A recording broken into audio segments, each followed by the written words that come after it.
안녕하세요. 저는 70대 어머니입니다. 어느 봄날, 저는 아들의 전화를 받고 가슴이 뛰었습니다. 결혼한 아들이 새 집을 구할 때까지만 제 집에 머물고 싶다는 소식이었죠. 엄마, 신혼집 알아보는데 시간이 좀 걸릴 것 같아요. 그때까지만 잠시 신세 좀 질게요. 그래, 얼마든지 있어도 괜찮아. 엄마는 너희가 함께 있는 것만으로도 좋단다. 아들이 며느리와 함께 이사 오는 날, 저는 아침부터 집안을 깨끗이 청소하고 그들이 좋아하는 음식을 준비했어요. 현관문이 열리고 두 사람이 짐을 들고 들어오는 모습을 보니 묘한 감정이 밀려왔습니다. 어머님, 이렇게 맛있는 음식까지 준비해 주시고 감사합니다. 제가 설거지 할게요. 아니야. 오늘은 쉬어. 이사하느라 얼마나 힘들었겠니? 아니에요. 저희가 신세 지는데 가만히 있을 수 없죠. 어머님도 쉬세요. 처음부터 며느리는 살갑게 행동했어요. 집안일을 도와주겠다고 먼저 나서고 저녁 식사 준비도 함께 했죠. 그런 모습을 보니 마음이 놓였습니다. 어머니, 제가 살림하는 걸 많이 배워야 해요. 어머님처럼 요리도 잘하고 싶어요. 그래, 천천히 배우면 돼. 서두를 필요 없어. 아들도 결혼 전과 달리 어른스러워 보였어요. 아내를 바라보는 눈빛이 따뜻했고 저에게도 더 신경 쓰는 모습이었죠. 엄마, 우리 때문에 불편한 거 있으면 언제든 말해요. 최대한 빨리 집 구해서 나갈게요. 그래, 하지만 너무 서두르지 마. 좋은 집 찾을 때까지 여기 있어도 괜찮아. 저녁 식사 후 세 사람이 거실에 모여 앉아 차를 마시며 이야기를 나눴어요. 아들과 며느리가 어떤 집을 원하는지, 어느 동네가 좋을지 같은 얘기들이었죠. 그들의 미래에 대한 계획을 들으며 저도 함께 설렜습니다. 어머님, 내일부터 본격적으로 집 알아볼게요. 좋은 곳 찾으면 바로 알려드릴게요. 그래, 서두르지 말고 좋은 집 찾아봐. 엄마는 너희가 있어 기쁘단다. 그때는 그들이 정말로 금방 집을 구해 나갈 거라고 생각했어요. 새로운 가족이 생겼다는 기쁨에 가슴이 벅차기도 했고, 며느리의 미소를 보며 앞으로 잘 지낼 수 있겠다는 희망이 피어났습니다. 함께 살기 시작한 지 한 달쯤 지났을 때부터 아들 부부의 집 구하기가 점점 느려지는 것을 느꼈어요. 처음에는 매일 부동산 사이트를 검색하던 소리가 들렸는데, 이제는 그마저도 뜸해졌죠. 엄마, 이 동네는 어떨까요? 사진으로 보니 괜찮아 보이는데. 그래, 거기는 마트도 가깝고 교통도 편리해. 한번 가서 봐봐. 며느리도 핸드폰 화면을 들여다보며 거들었습니다. 저도 이 위치 마음에 들어요. 회사와도 그리 멀지 않고요. 아들 부부가 실제로 부동산을 방문한다는 주말이 왔어요. 아침부터 준비하는 모습이 진지해 보였기에 기대를 했답니다. 오늘은 세 군데 정도 볼 예정이에요. 좋은 집 있으면 바로 계약금 넣을 수도 있으니까 기대해 보세요. 그래, 잘 다녀와. 좋은 소식 기대할게. 몇 시간 후 현관문이 열리고 두 사람이 피곤한 표정으로 들어왔어요. 저는 부엌에서 나와 물었죠. 어떻게 됐니? 괜찮은 집 봤어? 아들은 한숨을 쉬며 고개를 저었습니다. 생각보다 괜찮은 집이 없네요. 사진만 보고 갔는데 실물은 전혀 달랐어요. 그래? 어떤 점이 마음에 안 들었는데? 첫 번째 집은 너무 오래된 건물이었고 두 번째는 햇빛이 전혀 들어오지 않았어요. 며느리도 입을 열었어요. 세 번째 집은 내부는 괜찮았는데 주변 환경이 너무 어두워서 밤에 다니기 위험해 보였어요. 그리고 집값도 생각보다 많이 비싸더라고요. 저는 겉으로는 이해한다는 표정을 지었지만 속으로는 의구심이 들기 시작했습니다. 이런 일이 두 번, 세 번 반복되었어요. 이번 주말에도 집 보러 갈 거니? 다음 주에 새 매물이 나온다고 하더라고요. 그때 가보려고요. 저는 고개를 끄덕였지만 마음 한구석이 불안했죠. 너무 까다롭게 고르면 좋은 기회를 놓칠 수도 있어. 알아요, 엄마. 그런데 평생 살 집인데 신중하게 봐야죠. 또 다른 주말, 아들은 부동산에서 돌아와 또 실망스러운 표정을 지었어요. 계약금이 생각보다 많이 필요해요. 조금 더 모아야 할 것 같아요. 전세 대출은 알아봤니? 요즘 대출 조건이 너무 까다로워졌어요. 심사가 쉽지 않대요. 이렇게 매번 다른 핑계를 대는 모습을 보며 아들 부부가 정말로 집을 구할 의지가 있는지 의심하기 시작했어요. 처음에 기대감은 서서히 사라졌고 이들이 제 집에 눌러앉을 계획을 세우고 있다는 불안감이 커져갔습니다. 어느 날 아침, 저는 일찍 일어나 집안일을 하다가 며느리의 이중적인 모습을 발견하게 되었어요. 아들이 출근한 후 며느리는 침대에서 나오지 않았고 제가 청소기를 돌려도 꼼짝도 하지 않았죠. 민지야, 일어났니? 아침 먹어야지. 어머님, 오늘은 좀 피곤해서요. 조금 더 쉴게요. 그래, 몸이 안 좋으면 쉬어. 내가 간단히 죽이라도 끓여줄까? 아니에요. 괜찮아요. 나중에 일어나서 제가 알아서 할게요. 며느리는 다시 이불을 뒤집어 쓰고 누웠습니다. 처음에는 단순히 컨디션이 안 좋은 날이라 생각했어요. 하지만 이런 모습이 점점 자주 보이기 시작했죠. 오후 내내 청소도 설거지도 손대지 않던 며느리가 아들의 퇴근 시간이 가까워지자 갑자기 부산하게 움직이기 시작했어요. 저는 부엌에서 저녁 준비를 하며 어리둥절한 마음으로 그 모습을 지켜봤습니다. 어머님, 제가 마무리할게요. 많이 피곤하셨죠? 아니, 괜찮아.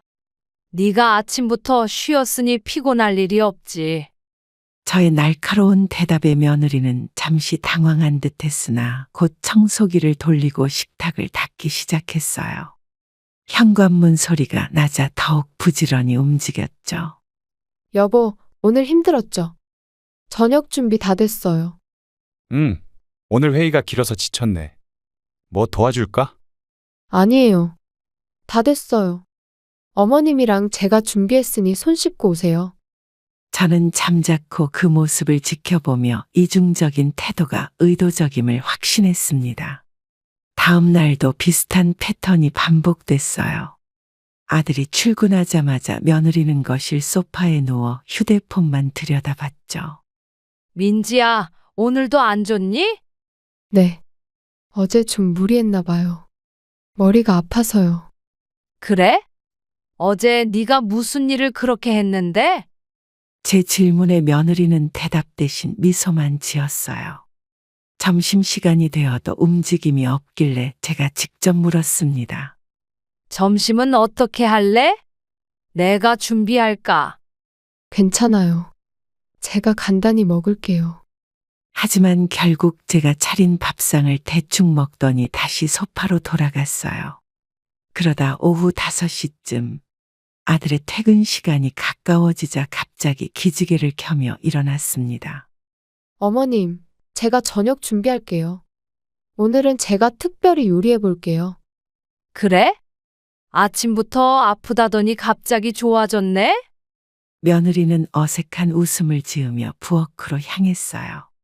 이런 모습을 지켜보면서 가슴 한편이 무거워졌습니다. 며느리의 태도가 단순한 게으름이 아니라 의도적인 연기라는 사실이 점점 명확해졌기 때문이죠.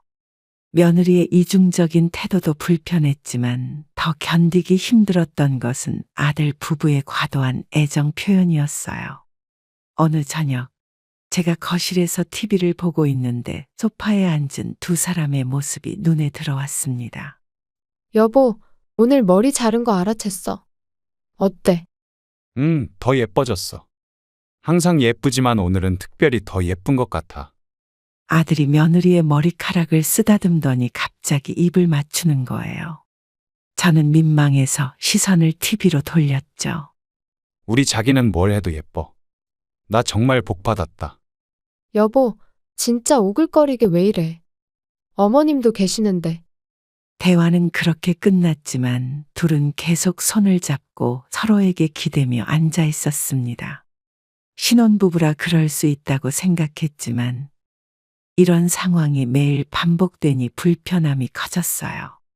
다음 날 아침 부엌에서 설거지를 하고 있는데 갑자기 웃음소리가 들렸습니다. 돌아보니 아들이 며느리를 안고 빙글빙글 돌리고 있었어요. 여보, 그만해. 어지러워. 어머님 보고 계셔. 보시면 어때? 우리가 얼마나 사랑하는지 보여주는 거지. 저는 숨을 깊게 들이마시고 더 이상 참지 못했어요. 준호야, 엄마가 여기 있는데 그런 행동은 좀 자제해 줄 수 없겠니? 아들이 놀란 표정으로 저를 바라봤습니다. 엄마, 저희 부부인데 뭐 어때요? 그냥 장난치는 건데. 어머님, 죄송해요. 저희가 너무 티냈나 봐요. 아무리 부부라도 부모 앞에서는 예의가 있는 법이지. 너무 과한 것 같아서 말하는 거야. 아들의 얼굴이 붉어졌어요. 알겠어요, 엄마. 신경 안 쓰셔도 돼요. 우리가 조심할게요. 며느리도 어색한 웃음을 지으며 고개를 끄덕였죠. 저는 마저 설거지를 하며 마음을 진정시켰어요. 저녁 식사 시간, 아들 부부는 여전히 서로에게 음식을 집어주고 수근거리며 웃었습니다. 그런데 갑자기 아들이 며느리의 볼에 입을 맞췄어요.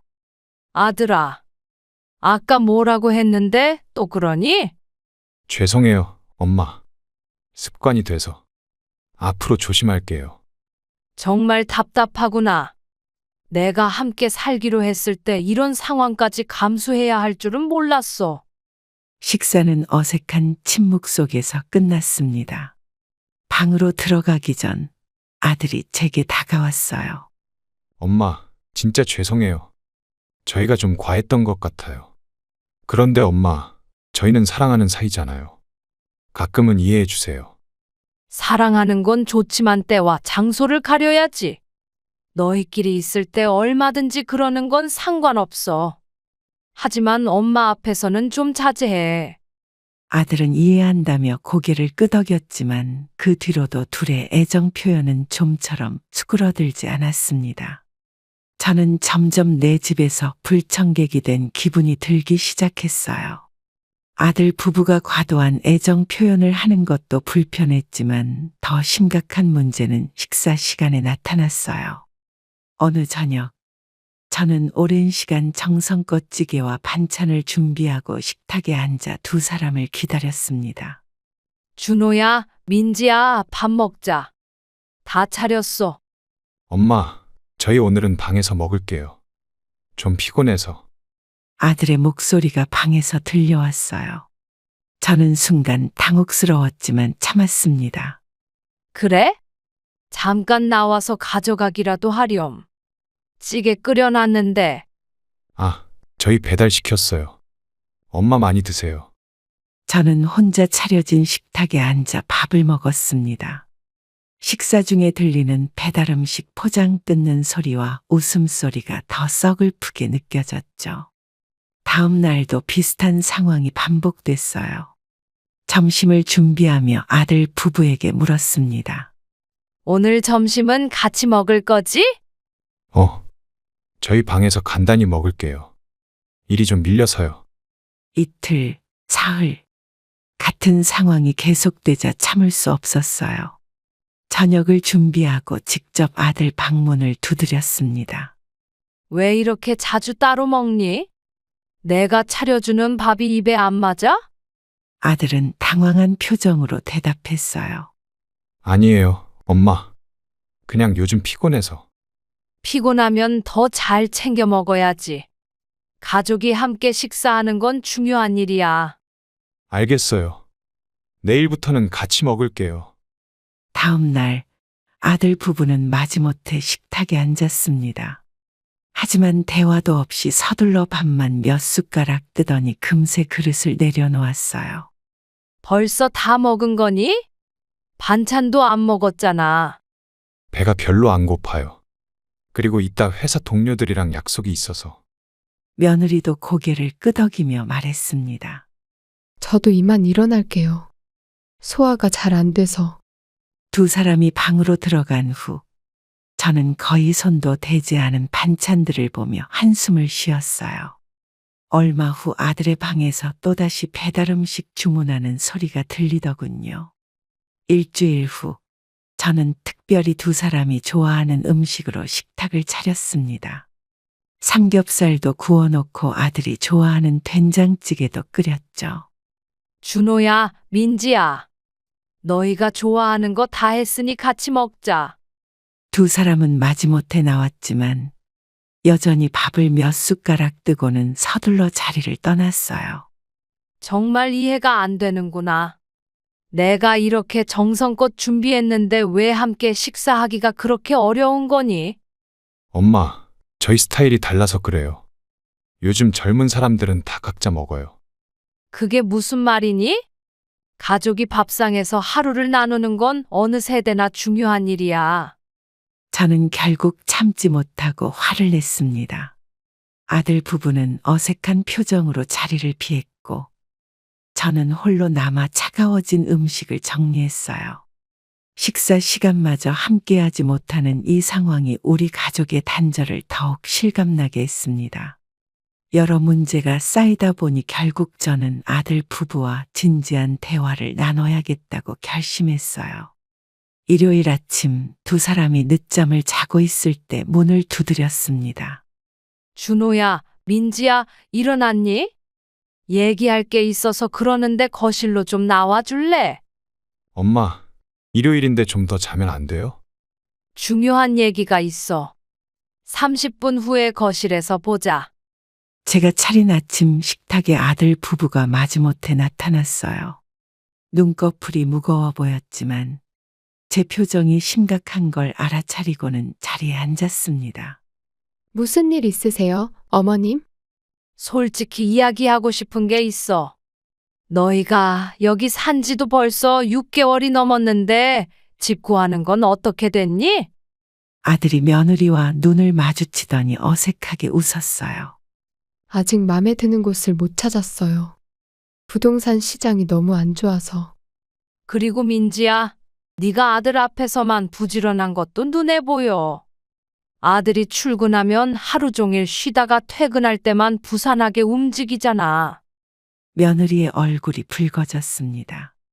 어머님, 그게. 저도 나름대로 집안일을 하고 있어요.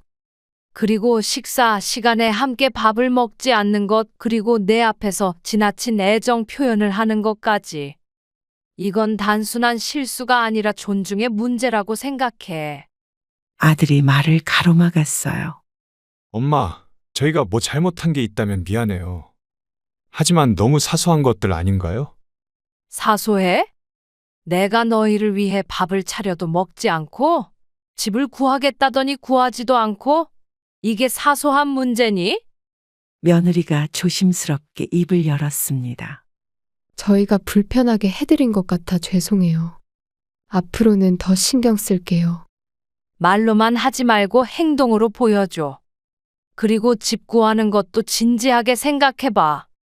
너희가 정말로 독립할 생각이 있는 건지 의심스러워. 아들이 억울한 표정을 지었어요.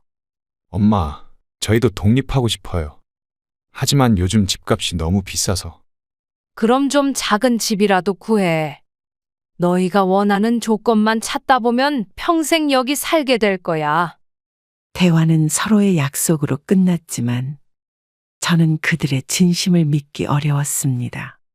다음 날부터 며느리는 잠시 부지런해졌고 아들도 부동산 앱을 들여다보는 척했죠.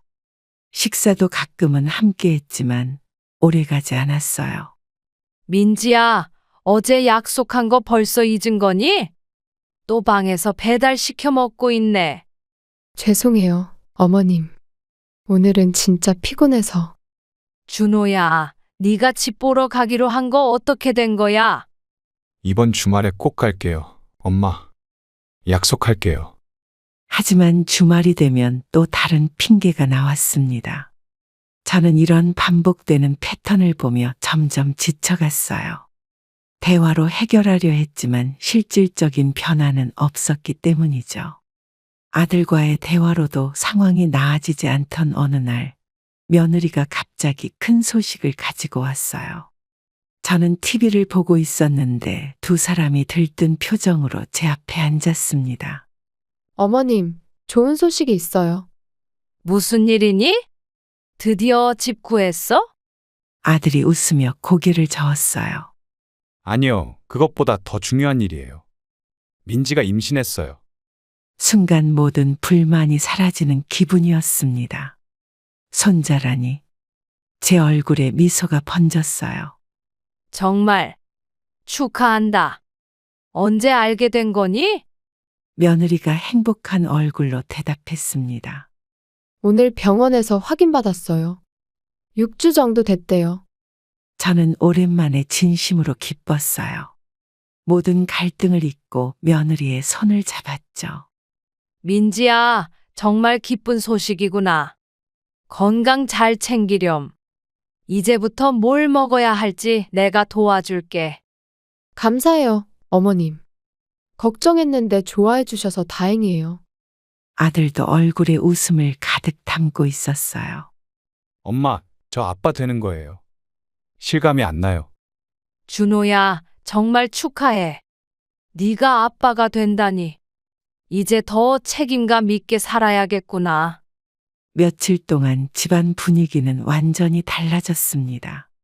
아침에 일어나면 며느리를 위해 영양식을 준비했고, 며느리도 더 자주 거실에 나와 저와 대화를 나눴어요. 어머님, 입덧이 심하진 않아요. 그래도 어머님이 해주신 미역국은 잘 먹긴 해요. 그래? 다행이구나. 임신 초기엔 건강이 제일 중요해. 무리하지 말고. 아들도 이전보다 집을 일찍 들어왔어요.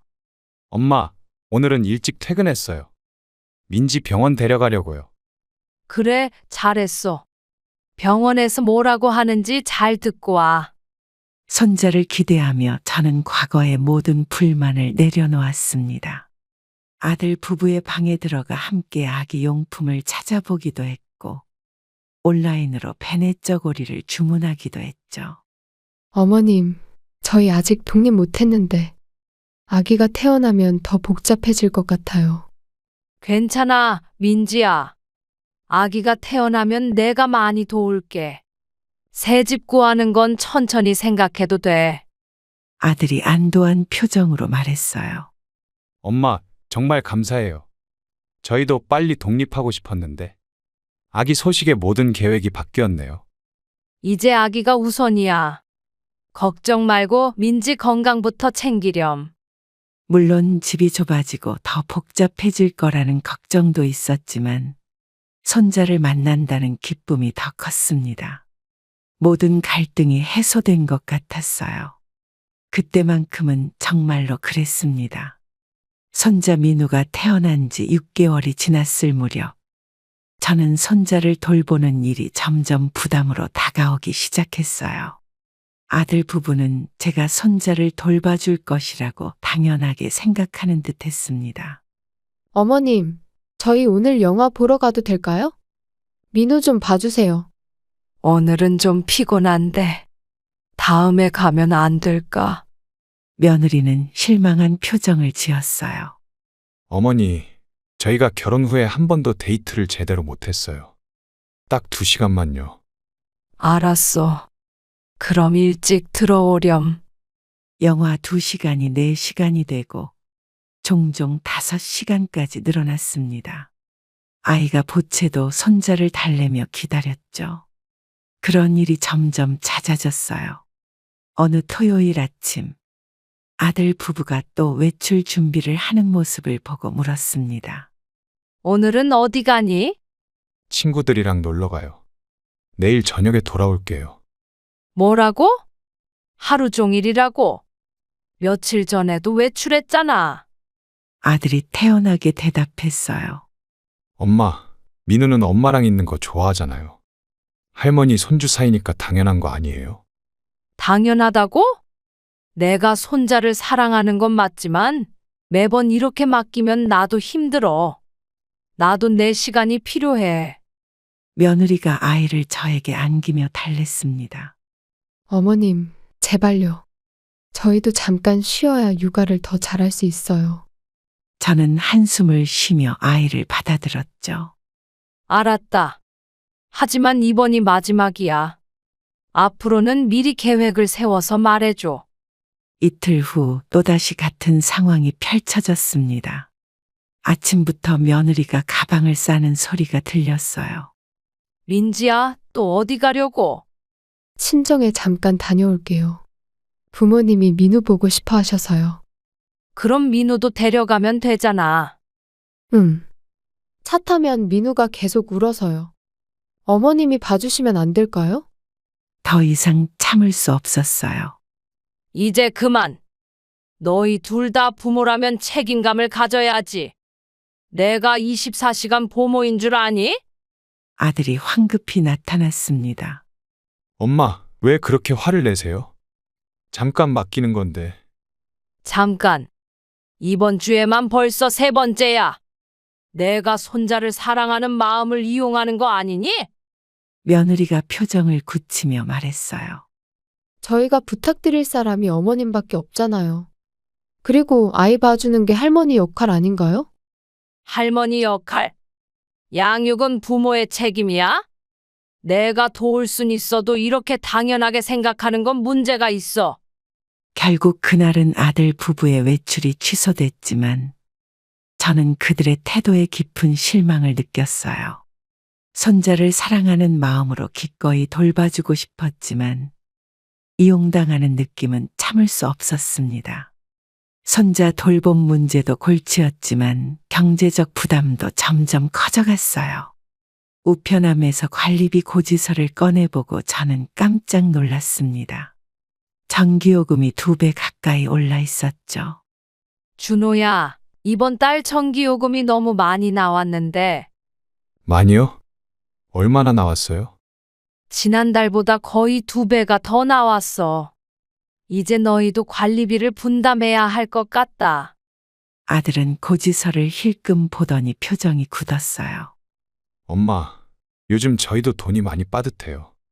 민우 분유값도 만만치 않고. 그래도 너희 셋이 살면서 쓰는 전기, 수도, 가스도 있잖아. 나 혼자 살 때보다 비용이 훨씬 많이 나와. 며느리가 거실로 들어왔습니다. 무슨 일 있으세요? 관리비 얘기 중이야. 이제 너희도 좀 분담했으면 좋겠어. 어머님, 저희도 그러고 싶은데 지금은 정말 여유가 없어요. 다음 달부터는 꼭 도와드릴게요.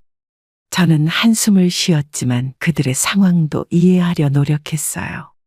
한 달이 지났고 다음 관리비 고지서가 도착했을 때 저는 다시 아들을 불렀습니다.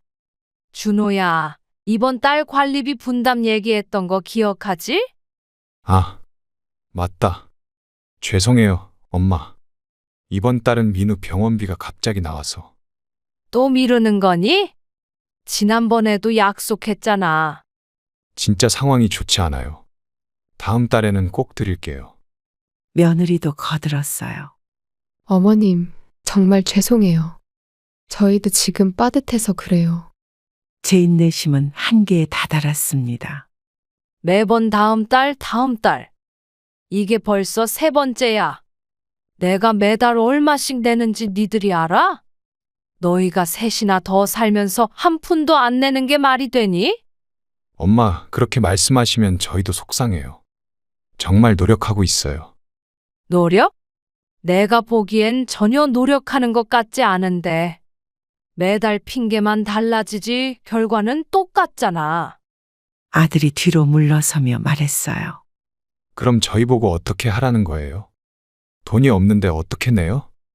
그럼 들어갈 때 얘기했잖아.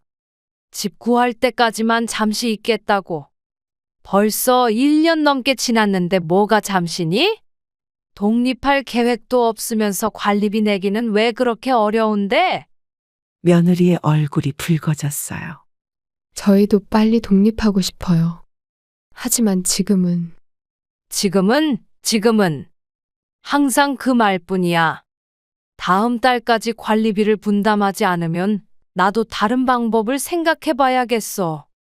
저는 방으로 들어가 문을 닫았습니다. 제 속은 끓어올랐어요. 가족을 돕는 것과 이용당하는 것 사이의 경계가 점점 흐려지는 것 같았습니다.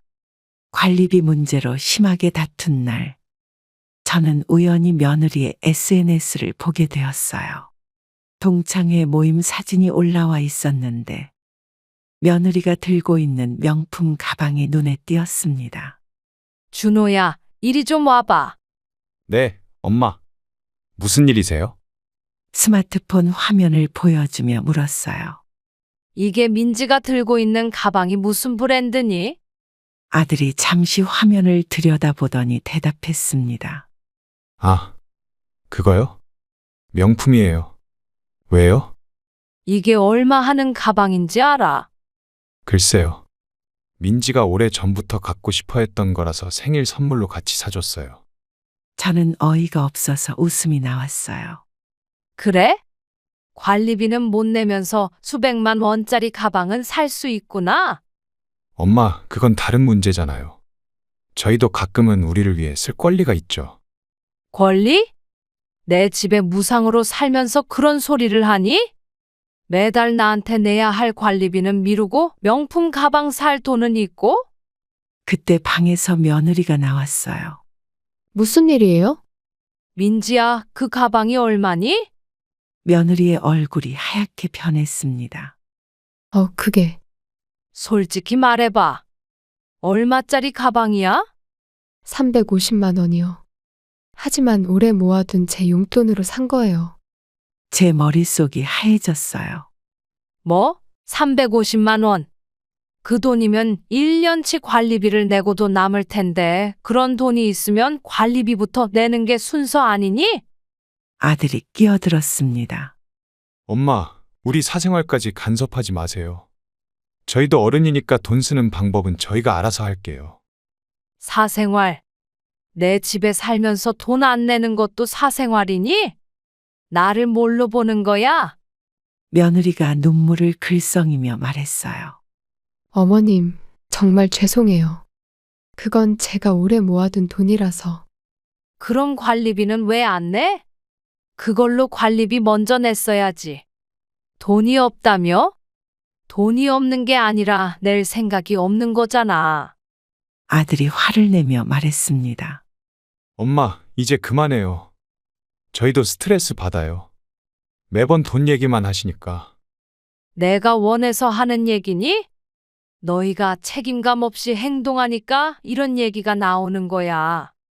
이제 보니 너희는 진짜 여기서 공짜로 살려고 하는구나.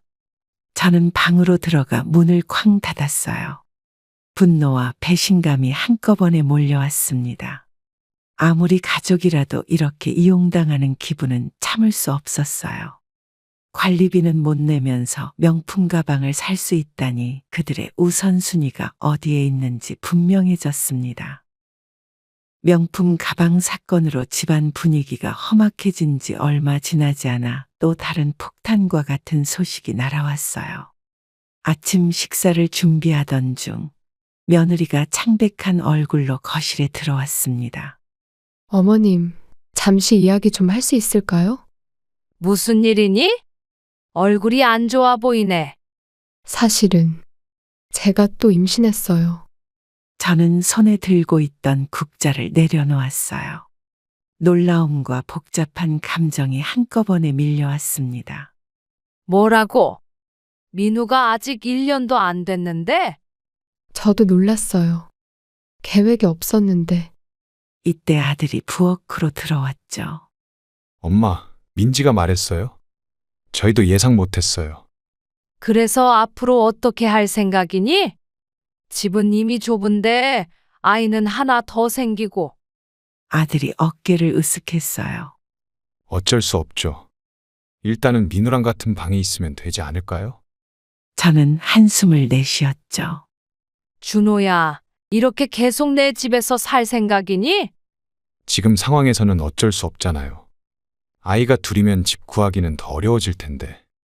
며느리가 조심스럽게 말을 이었어요. 어머님, 정말 죄송해요. 상황이 이렇게 됐지만 저희도 최선을 다할게요. 최선을 다한다고?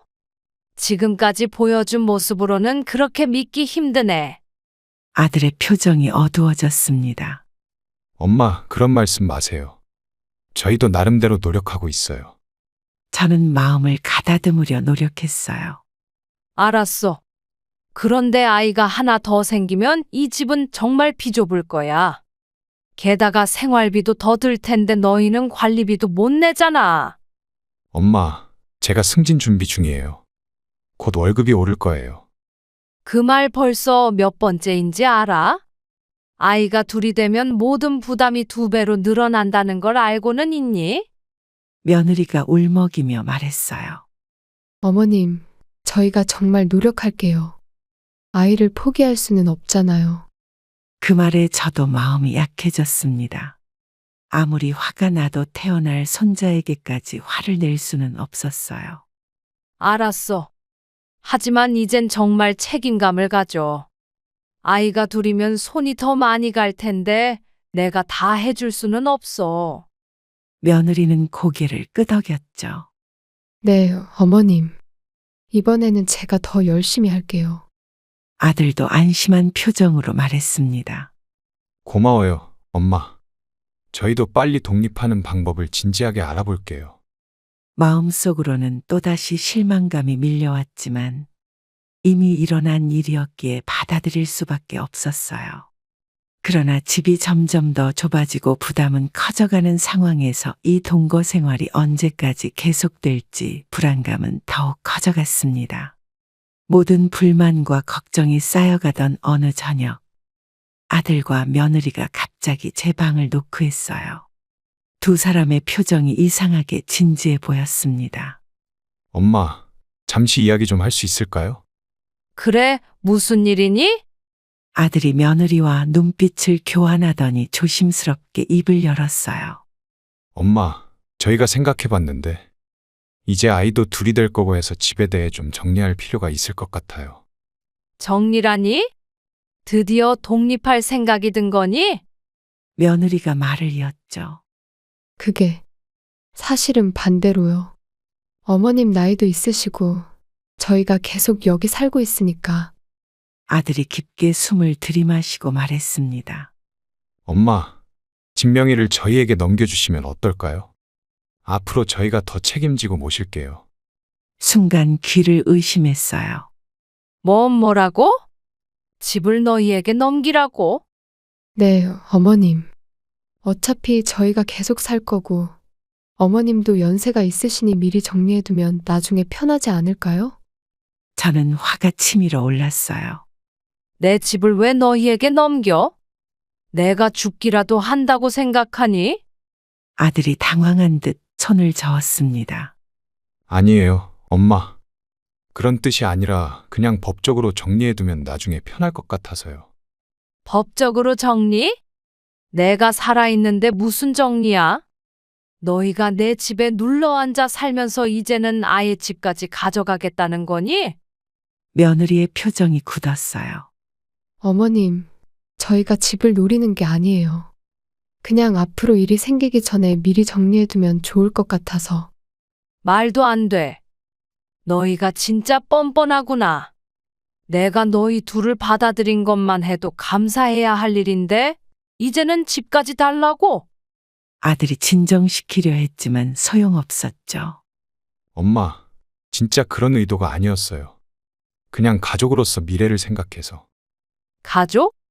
가족이라면 서로 존중하고 배려해야지. 내 재산을 노리는 게 가족이 할 짓이니. 며느리가 눈물을 글썽이며 말했어요. 저희가 잘못 접근했나 봐요. 정말 그런 의도는 아니었어요. 저는 화가 나서 떨리는 목소리로 말했습니다. 당장 나가. 내 방에서 나가.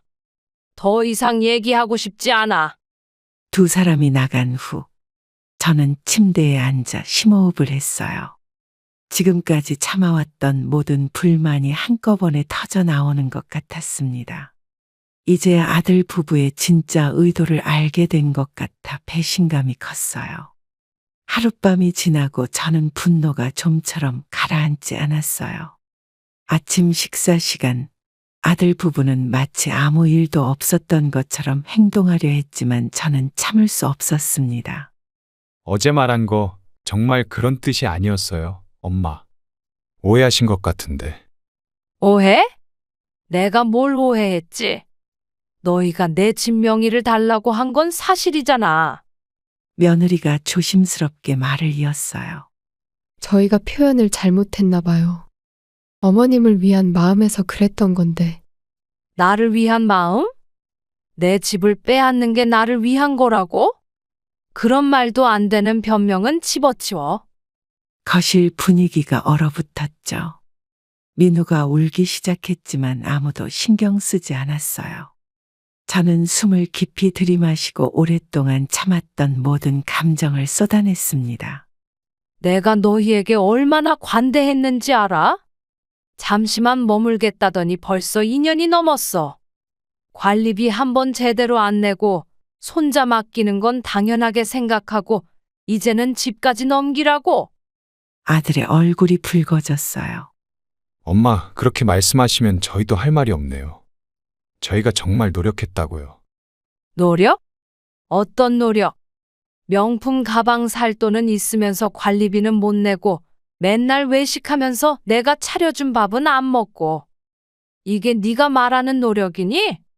엄마, 그건 별개의 문제잖아요. 저희도 사람인데 즐길 권리가 있죠. 권리? 의무는 다 하고 권리를 말해야지. 너희가 여기서 무슨 의무를 했는데? 며느리가 눈물을 흘리며 말했어요. 어머님, 저희가 정말 죄송해요. 다시는 그런 말씀 안 드릴게요. 이제 와서 눈물 흘려봤자 소용없어. 내가 너희를 어떻게 믿겠니? 나는 결정했어. 아들이 놀란 표정으로 물었습니다. 무슨 결정이요? 너희는 일주일 안에 이 집에서 나가. 짐 싸서 당장 나가라고. 아들이 의자에서 벌떡 일어났어요. 엄마, 갑자기 무슨 말씀이세요? 저희가 갈 데가 없잖아요. 그건 너희 문제야. 너희가 집을 구할 생각이 없으니 내가 이렇게라도 해야겠어. 관리비도 안 내고 내 집까지 달라고 하는 자식을 어떻게 이 집에 두겠니? 며느리가 민우를 안고 흐느꼈어요. 어머님, 제발요. 아이들도 있는데. 아이들을 생각했으면 이런 식으로 굴지 말았어야지. 내 말은 변함없어. 일주일 안에 나가. 저는 더 이상 대화할 기력도 없이 방으로 돌아왔어요. 온몸이 떨릴 정도로 화가 났지만 동시에 이 결정이 옳다는 확신도 들었습니다. 아무리 가족이라도 이런 식으로 이용당하고 배신당하는 건 참을 수 없었어요. 퇴거 통보 이후 며칠 동안 집안은 얼어붙은 것 같았어요. 아들 부부는 제 결정이 바뀔 거라 생각했는지 짐을 싸는 기색도 없었습니다. 결국 통보한 지 5일째 되는 날, 저는 다시 한번 두 사람을 거실로 불렀어요. 너희 아직도 짐을 안 싸는 것 같은데 내 말이 농담이라고 생각하니? 엄마, 저희가 정말 잘못했어요. 한 번만 더 기회를 주세요. 저는 단호하게 고개를 저었습니다. 기회는 이미 충분히 줬어. 이제 이틀밖에 남지 않았으니 서둘러.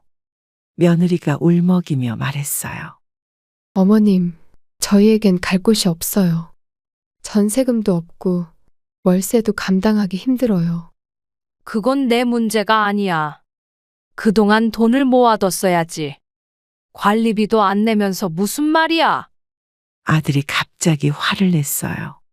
엄마, 우리가 어디로 가든 상관 안 하세요? 손자들은 어떻게 되든 괜찮다는 거예요? 손자들이야 당연히 너희가 데려가야지. 자기 자식은 자기가 책임져야 하는 거 아니니? 그 말에 며느리가 더 크게 울기 시작했죠. 민우도 따라 울었습니다. 긴장된 공기가 거실을 가득 채웠어요.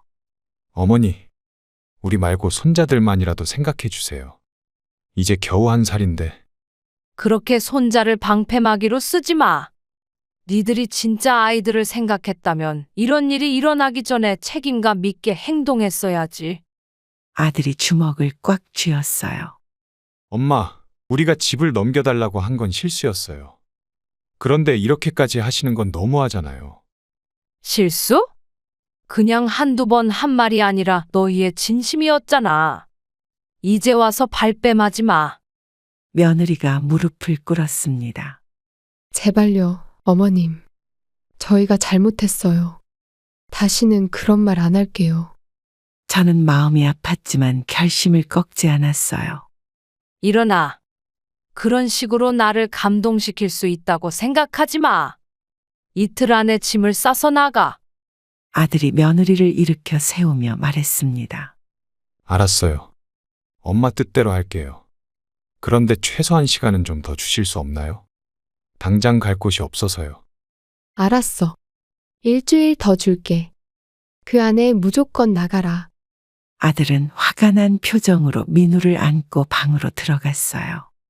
며느리도 눈물을 훔치며 따라갔죠. 저는 거실에 홀로 남아 창밖을 바라봤습니다. 가슴은 아팠지만 이 결정이 옳다는 확신이 들었어요. 때로는 사랑하는 사람들과 거리를 두는 것이 모두를 위한 일일 수도 있으니까요. 퇴거 시간이 다가오자 아들 부부는 다양한 방법으로 제 마음을 돌리려 시도했어요. 어느 아침, 며느리가 제가 좋아하는 약밥을 정성껏 만들어 들고 왔습니다. 어머님, 제가 어머님 좋아하시는 약밥 만들었어요. 드셔보세요. 고맙다만 이런 걸로 내 마음이 바뀔 거라 생각하니? 며느리의 얼굴이 어두워졌어요. 아니에요. 그냥 감사한 마음에 드렸어요. 밥 한 그릇으로 지난 2년 동안의 행동이 다 씻겨 나갈 것 같니? 말을 마치자마자 아들이 민우를 안고 거실로 들어왔습니다. 손자의 얼굴을 보니 마음이 약해질 뻔했지만 저는 단단히 마음을 다잡았어요. 엄마, 민우가 할머니 보고 싶다고 했어요. 한번 안아주세요. 그만해, 준호야. 아이까지 이용하지 마. 너무 비열하다. 이용이라뇨? 진짜 민우가 할머니 찾았다고요. 저는 깊은 한숨을 내쉬었습니다. 나도 민우를 사랑해. 하지만 너희의 행동 때문에 이런 상황이 된 거야. 며느리가 눈물을 글썽이며 말했어요. 어머님, 저희가 정말 잘못했어요. 다시는 그런 실수 안 할게요. 제발 한 번만 더 기회를 주세요. 너희는 기회를 이미 여러 번 받았어. 하지만 매번 같은 모습이었지. 아들이 민우를 내려놓고 제 앞에 무릎을 꿇었습니다. 그의 행동에 깜짝 놀랐어요. 엄마, 제발요. 저희가 어디로 가야 할지 정말 막막해요. 전세금도 없고 월세도 감당하기 힘들고. 그건 내 문제가 아니야. 그동안 돈을 모아둘 수 있었는데 왜 안 했니? 며느리도 무릎을 꿇었어요. 어머님, 민우가 올해 어린이집에 들어가야 하는데 집 주소가 자꾸 바뀌면 아이 정서에도 안 좋을 거예요. 그런 핑계로 나를 죄책감 들게 하지 마. 너희가 정말 아이들을 생각했다면 처음부터 이렇게 행동하지 않았을 거야. 두 사람이 계속 애원하는 모습에 마음이 흔들릴 뻔했지만 제 집을 넘기라고 했던 그 말이 귓가에 맴돌았어요. 가족이라는 이름으로 제 인생의 모든 것을 빼앗으려 했던 그 순간을 잊을 수 없었습니다. 이제 그만해. 내 결정은 바뀌지 않아. 남은 시간 동안 짐을 싸. 아들이 일어서며 분노한 표정으로 말했어요. 알겠어요. 엄마가 그렇게 차갑게 대할 줄은 몰랐네요. 우리 스스로 어떻게든 해볼게요. 그래, 그게 맞아. 독립해서 너희 힘으로 살아가는 법을 배우렴. 며느리는 여전히 눈물을 흘리며 방으로 돌아갔고 저는 마음을 강하게 다잡았습니다. 이 결정이 모두에게 옳은 일이라고 스스로를 설득하면서요. 제가 아들 부부에게 퇴거 명령을 내린 소식이 친척들에게 전해졌는지 퇴거 마감일을 사흘 앞두고 갑자기 방문객이 찾아왔어요.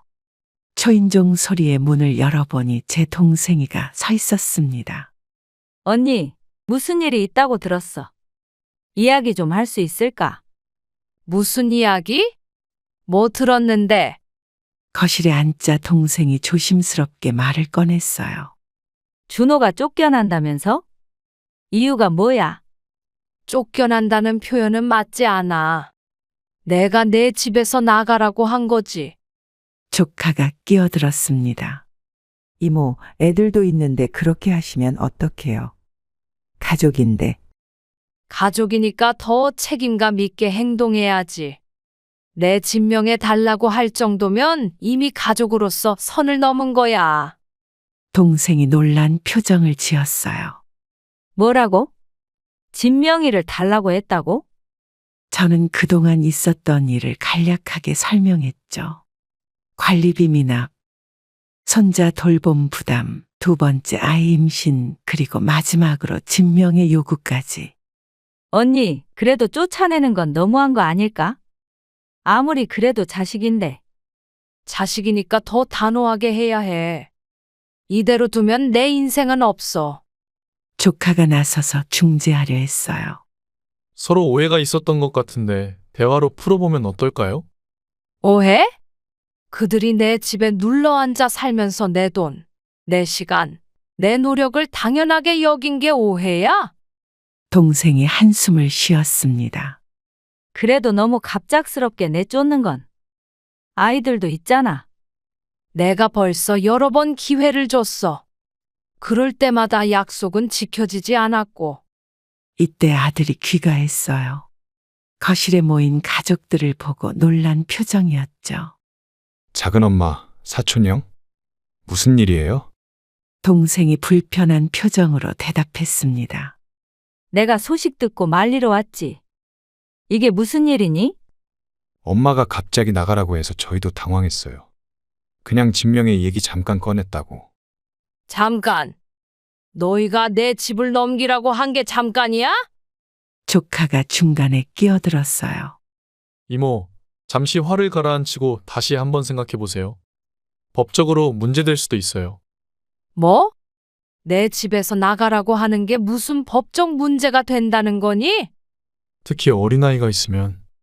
동생과 조카의 방문이 오히려 상황을 악화시켰어요. 결국 두 사람은 아무것도 해결하지 못한 채 떠났고 제 결심은 더욱 굳어졌습니다. 친척들의 개입은 이 문제를 더 복잡하게 만들 뿐이었어요. 마침내 퇴거일이 하루 앞으로 다가오자 아들 부부는 어쩔 수 없이 짐을 싸기 시작했어요. 아침부터 박스를 나르는 소리가 들렸고 저는 거실에서 조용히 그 모습을 지켜봤습니다. 준호야, 작은 월세방이라도 구했니? 네. 겨우 원룸 하나 구했어요. 보증금 300만 원에 월세 50만 원짜리. 아들의 목소리에 원망이 묻어 있었지만 저는 흔들리지 않으려 했어요. 며느리는 민우의 옷가지를 정리하며 계속 눈물을 훔쳤죠. 어머님, 저희 물건 중에 혹시 필요한 거 있으시면 두고 가도 돼요. 됐어. 너희 것은 다 가져가. 며느리가 방에서 커다란 박스를 끌고 나왔는데 그 안에서 제 도자기 세트가 보였어요. 결혼 30주년 기념으로 남편이 선물해준 소중한 물건이었죠. 그거 내 거 아니니? 왜 싸고 있어? 며느리가 당황해서 박스를 내려놓았습니다. 아, 이게 어머님 거였어요? 저희 물건인 줄 알았어요. 그래? 2년 넘게 살면서 내 물건도 구분 못하는 거야? 아들이 황급히 달려와 상황을 살폈어요. 무슨 일이에요? 민지가 내 도자기 세트를 가져가려고 했어. 엄마, 그런 게 아니에요. 실수로 잘못 챙긴 거예요. 저는 박스를 열어보고 더 놀랐습니다. 제 보석함과 오래된 가족사진첩도 들어있었어요. 이것도 실수니? 내 보석함까지? 너희가 내 물건까지 훔쳐가려는 거야. 며느리의 얼굴이 하얗게 변했어요. 아니에요, 어머님. 정말 실수예요. 짐이 많다 보니. 거짓말 마.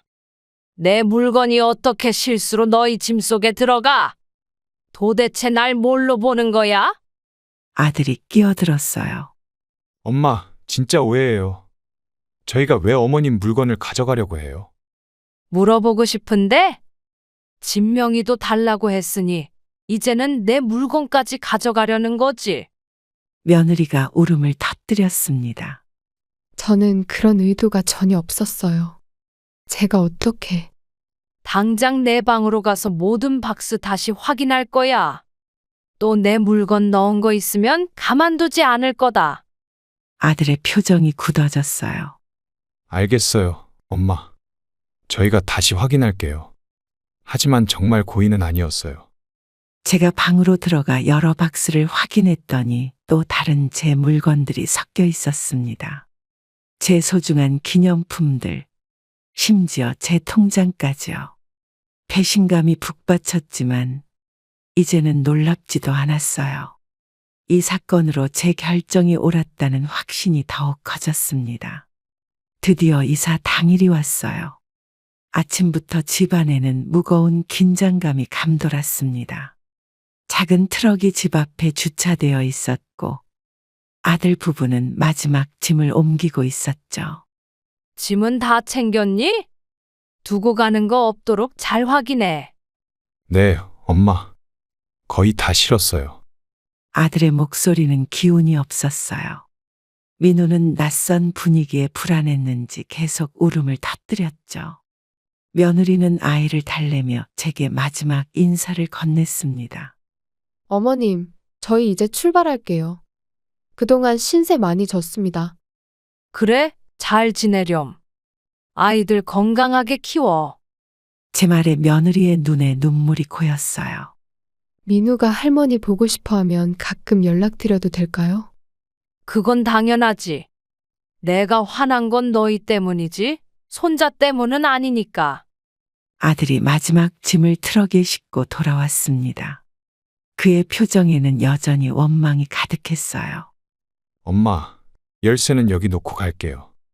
혹시라도 도움이 필요하시면 연락 주세요. 알았어. 너희도 어려운 일 있으면 말해. 내가 할 수 있는 선에서 도울게. 아들이 잠시 망설이더니 제게 다가와 어색하게 허리를 숙였어요. 그동안 감사했습니다. 왜 갑자기 존댓말이야? 엄마한테. 이제 남이 된 것 같아서요. 그 말에 제 가슴이 찢어지는 듯 했지만 태어난 척 대답했습니다. 그런 말 하지 마. 우리는 여전히 가족이야. 민우가 울며 제게 달려왔어요. 할머니야, 안 가. 저는 손자를 안아주며 눈물을 참았죠. 할머니가 곧 보러 갈게. 아빠, 엄마랑 잘 지내야 해. 아들이 민우를 데려가며 마지막으로 말했어요. 그럼 이만 가볼게요. 다시 한번 죄송합니다. 트럭이 떠나는 소리가 들리고 집안에 갑자기 정적이 찾아왔습니다. 마당에 홀로 서서 멀어지는 차를 바라보는데 마음 한구석이 무너져 내리는 것 같았어요. 오랜 시간 함께 살았던 가족들이 떠나는 모습은 생각보다 훨씬 더 고통스러웠습니다. 할머니야, 안녕. 민우의 작은 손이 차창 밖으로 흔들리는 모습이 보였어요. 저도 손을 들어 흔들었지만 곧 트럭은 모퉁이를 돌아 시야에서 사라졌습니다. 집으로 돌아오는 발걸음이 무거웠지만 이제야 제 집이 온전히 제 것이 되었다는 생각에 묘한 해방감도 느껴졌어요. 아들 부부가 떠나고 처음 맞이하는 저녁, 저는 텅 빈 집을 바라보며 복잡한 감정에 휩싸였어요. 오랫동안 꿈꿔왔던 평화와 자유가 찾아왔지만 동시에 예상치 못한 적막함도 함께했습니다. 이제 진짜 혼자구나. 거실 소파에 앉아 리모컨을 들었지만 TV를 켜지 않았어요. 민우의 장난감이 놓여있던 자리가 텅 비어 있었고 늘 들리던 아이의 웃음소리도 없었죠. 그때 전화벨이 울렸습니다. 여보세요? 언니, 나야. 애들 잘 나갔어? 괜찮아? 동생의 목소리에 갑자기 눈물이 났어요. 응, 아침에 다 나갔어. 짐도 다 챙겨갔고. 혼자 있으니까 어때? 많이 허전하지? 괜찮아. 내가 원한 거니까. 동생이 걱정스러운 목소리로 말했어요. 내가 오늘 저녁 같이 먹을까? 갑자기 혼자 되니 적응하기 힘들 것 같아서. 아니야, 그냥 쉬고 싶어. 오랜만에 혼자만의 시간을 즐기려고. 전화를 끊고 집 안을 돌아봤습니다. 처음으로 제 집이 온전히 제 것이 되었지만 생각보다 기쁘지 않았어요. 아들 부부가 쓰던 방을 열어보니 완전히 비어 있었고 민우의 방에는 몇몇 작은 장난감만 남아 있었죠. 어쩌면 너무 급하게 결정한 걸까? 의심이 들기 시작했지만 곧 제 결정이 옳았다고 스스로를 다독였어요. 부엌으로 가서 혼자 먹을 저녁을 준비하려는데 갑자기 초인종이 울렸습니다. 누구세요? 저예요, 엄마. 민우가 꼭 필요한 인형을 두고 왔어요. 문을 열자 아들이 어색하게 서 있었어요. 서로 눈을 마주치기 어려웠죠. 들어와. 어느 인형인데? 파란색 공룡 인형이요. 민우가 그거 없이는 잠을 못 자서. 아, 그 인형? 내가 아까 방에서 봤어. 잠깐만 기다려. 인형을 찾아 돌아오는 길에 갑자기 눈물이 핑 돌았어요. 아들에게 건네며 최대한 담담하게 말했습니다. 민우 잘 있니? 네. 많이 울긴 하는데 곧 적응할 거예요. 짧은 침묵이 흘렀어요. 우리 사이에 이렇게 어색한 순간이 올 줄은 몰랐습니다. 그럼 저 이만 가볼게요. 그래, 조심히 가. 민우한테 할머니가 보고 싶다고 전해줘. 아들이 떠나고 다시 혼자 남겨졌을 때 비로소 제 결정의 무게가 온전히 느껴졌습니다. 이것이 정말 제가 원했던 평화였을까요? 아들 부부가 이사간 지 2주가 지난 어느 날 갑자기 전화가 걸려왔어요. 아들의 목소리가 평소와 달리 긴박하게 들렸습니다. 엄마, 잠깐 통화 괜찮으세요? 그래, 무슨 일이야? 목소리가 안 좋아 보이네. 아들이 한참을 머뭇거리더니 말을 꺼냈어요. 저희가 좀 어려운 상황이에요. 월세를 내야 하는데 돈이 부족해서요. 뭐라고? 벌써 돈이 떨어졌다고? 아시잖아요. 보증금의 이사 비용, 아이 용품까지. 예상보다 훨씬 더 많이 들어갔어요. 저는 한숨을 깊게 쉬었죠. 예상했던 일이지만 이렇게 빨리 연락이 올 줄은 몰랐습니다. 그래서 내게 뭘 바라는 거니? 죄송해요, 엄마. 하지만 이번만 50만 원만 빌려주실 수 있을까요? 다음 달에 꼭 갚을게요. 다음 달. 관리비도 매번 다음 달에 내겠다더니 한 번도 낸 적 없잖아. 아들의 목소리가 떨렸어요. 이번엔 정말 다르다고요. 민우가 어린이집에 다녀야 하는데 집 주소도 자꾸 바뀌면 안 되고. 제발 이번만 도와주세요. 전화 너머로 민우의 울음소리가 들려왔습니다. 며느리도 뭔가 달래는 소리가 들리는 것 같았어요. 너희 둘 다 일은 하고 있는 거니? 네, 민지는 아르바이트 시작했고, 저도 야간 택배 알바를 구했어요. 하지만 아직 첫 월급이 안 나와서. 순간 마음이 흔들렸지만 곧 단호하게 생각을 정리했습니다.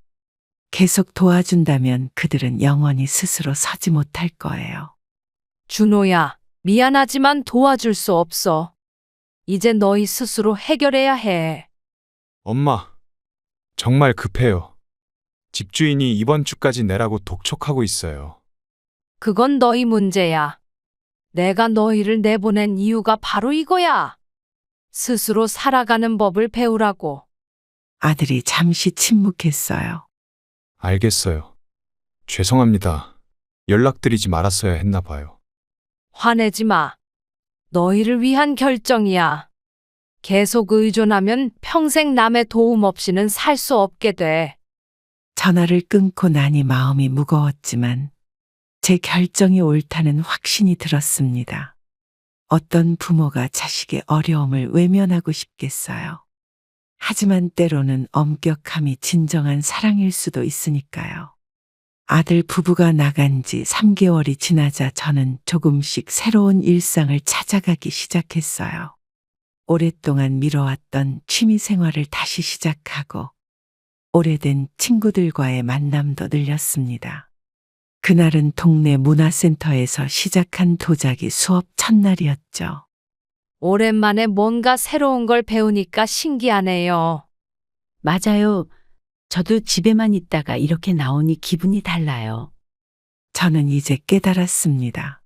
가족이라는 이름으로 모든 것을 희생하는 것이 항상 최선은 아니라는 것을요. 평생 자식을 위해 살아왔던 시간들, 그 헌신과 기대가 때로는 자식의 성장을 막는 족쇄가 될 수도 있다는 사실을 너무 늦게 알았습니다. 무조건적인 사랑과 헌신이 오히려 자식의 독립심과 책임감을 앗아갈 수 있어요. 가족을 사랑한다는 이유로 모든 것을 참고 견디는 것이 진정한 사랑이 아닐 수도 있습니다. 때로는 단호하게 선을 그을 줄 아는 것, 그것이 서로를 존중하는 더 깊은 사랑의 표현일 수 있다는 걸 이제야 알게 되었죠. 이것을 지키는 것은 결코 이기적인 행동이 아니에요. 노후를 위한 준비는 자식에게 짐이 되지 않기 위한 또 다른 형태의 사랑이기도 하고요. 이제는 저를 위한 시간을 가질 겁니다. 미뤄두었던 취미 생활도 하고 친구들과의 만남도 소중히 여기며 남은 인생을 온전히 제 것으로 만들어 가려 합니다. 자식들은 자신의 길을 가고 저는 제 길을 걸어가는 것. 그것이 서로에게 가장 건강한 관계가 아닐까요? 가족이라는 이름으로 자신의 행복을 희생하시는 분들께 말씀드리고 싶습니다. 자신을 소중히 여기세요. 그것이 결국 모두가 행복해지는 길입니다. 저의 이야기가 비슷한 상황에 계신 분들께 작은 용기가 되길 바랍니다. 그럼 오늘도 행복한 하루 되시길 기원하겠습니다. 감사합니다.